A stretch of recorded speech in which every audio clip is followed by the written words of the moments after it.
माझे नाव ईश्वरी महेश झोळे, वर्ग 5वा। मी या नाटिकेमध्ये भाजी बनवून आलेली आहे। नमस्कार मित्रांनो, माझे नाव पुराणी विठ्ठल काळे। मी या नाटिकेमध्ये चपाती बनवून आलेली आहे। रात्री जेवणाच्या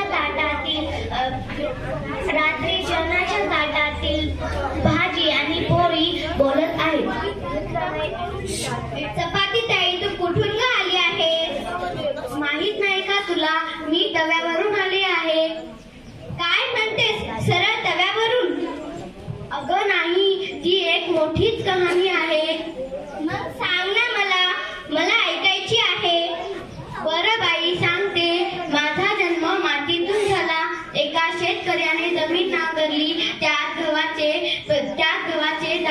दाणे पेरले, मग कापणी केली, मळणी केली आणि ते बाजारामध्ये विकायला नेले। एका बाजारामध्ये त्या माणसांनी मला विकत घेतले आणि मग माझ्या शेजारच्या एका काकाने मला विकत घेतले। मग इथे अशा प्रकारे मी आले। पण तू गव्हाची चपाती कशी झाली?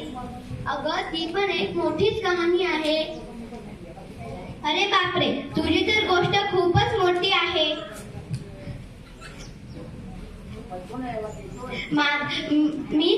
मला घरी आणले, स्वच्छ केले आणि मला चक्कीवर नेले, माझे पीठ झाले।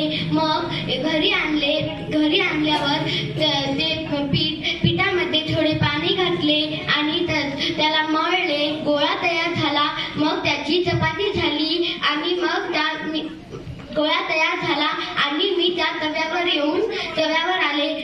माझ्या चपाती माझी भाजली आणि मग मी ताटात आले। माझी पण गोष्ट तुझ्यासारखीच आहे। मला एका शेतकऱ्याने शेतात लावले, माझी पूर्ण वाढ झाल्यावर तोडले, धुतले आणि नंतर गोवणीत भरून बाजारात नेले।